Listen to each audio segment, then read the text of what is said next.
to you is the coolest, most amazing thing about being in space?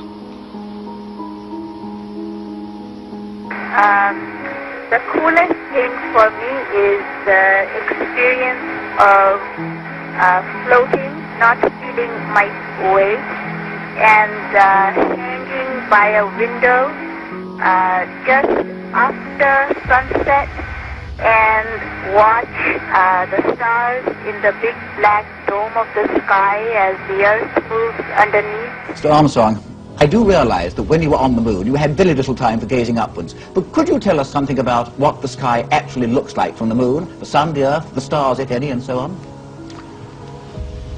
The sky is a deep black when viewed from the moon, as it is when viewed from cislunar space, the space between the Earth and the moon.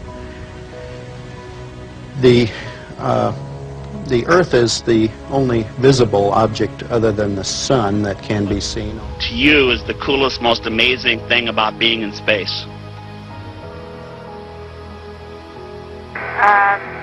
The coolest thing for me is the experience of floating, not feeling my weight, and hanging by a window just after sunset and watch the stars in the big black dome of the sky. In the big black dome of the sky. As the Earth moves underneath.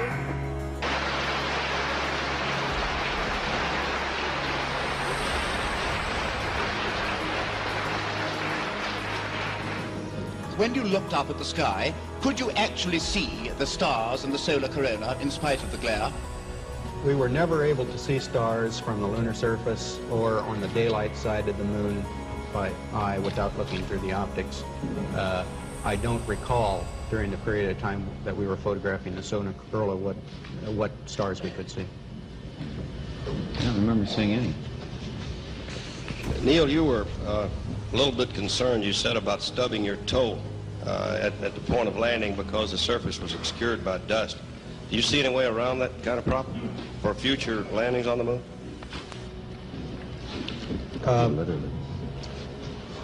I think the simulations that we have at the present time to enable a pilot to understanding the problems of a lunar landing, that is the simulator and the various lunar landing training facilities and trainers that we have will do that job sufficiently well.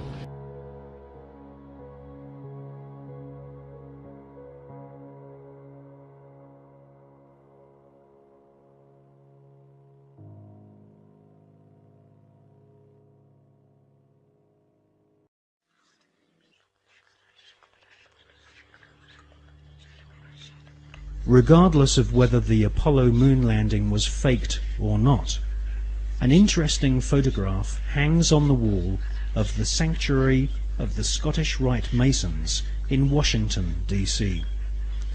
This photograph shows astronaut Neil Armstrong holding a Masonic apron over his spacesuit. The photograph has seemingly been taken on the moon, or at least on a studio set which resembles the surface of the moon. Neil Armstrong has become a mysterious character since his alleged moon expedition. According to the records of the Ohio Grand Lodge of Masons, Neil Armstrong's father is a Freemason. In fact, Neil Armstrong Sr. is a high-ranking 33rd degree Freemason. Neil Armstrong's co-pilot, the second man to have allegedly walked on the moon, was Buzz Aldrin. At the time of the Apollo 11 mission, Buzz Aldrin was a 32 degree Freemason. They were in good company, as many of NASA's astronauts were also Freemasons, including Gordon Cooper, Walter Schirra, John Glenn, Edgar Mitchell, Thomas Stafford, and Paul Weitz. These men were all members of the Brotherhood, all sworn to keep secrets on pain of death. These astronaut masons were under the leadership of Kenneth Kleinekht, who was NASA's Apollo space program manager.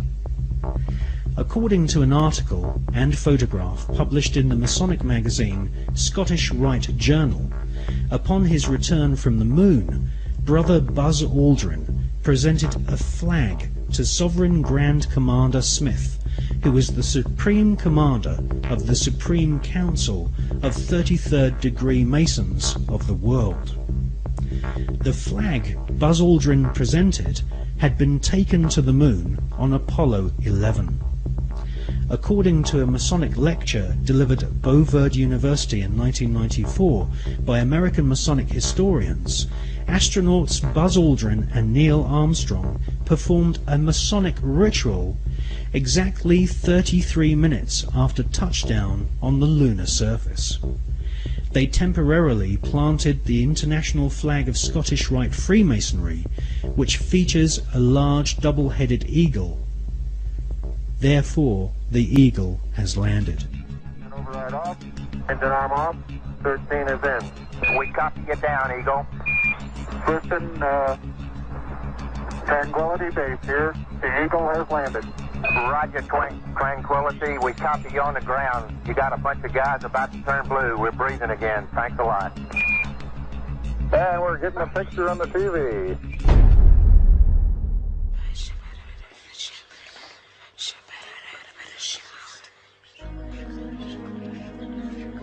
The short Masonic ritual Armstrong and Aldrin allegedly performed declared the celestial body of the moon to be the property of the Masonic God. Who is the Masonic God? As confirmed by former Supreme Commander of the 33rd Degree and Grand Wizard of the Ku Klux Klan, Albert Pike, the Masonic God is Lucifer.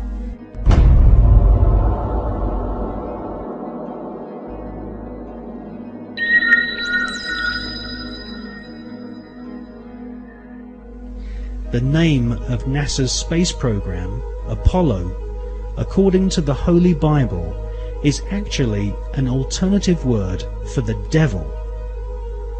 We can see this in the Bible as the word Apollyon. Apollyon appears as the name of Satan in the original texts of the New Testament Gospels.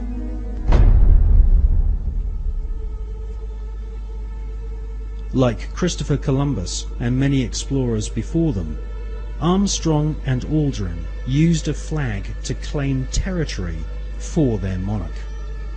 Upon their return, NASA Space Program Manager Kenneth Kleinekht invited the Apollo crew to a secret Masonic ceremony, which saw Kleinecht's brother be appointed to the Sovereign Grand Commander and titular head of all Scottish Rite Masons throughout the world.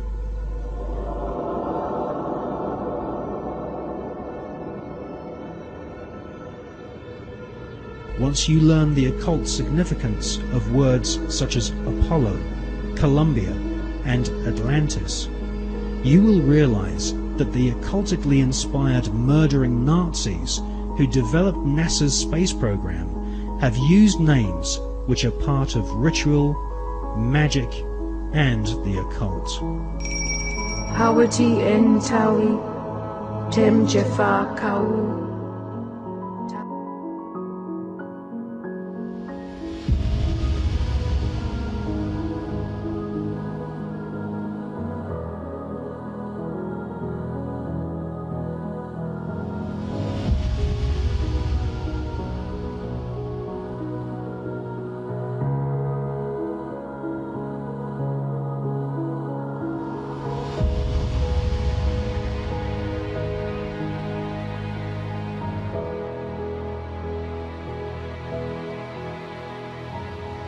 Why has nobody been to the moon in such a long time?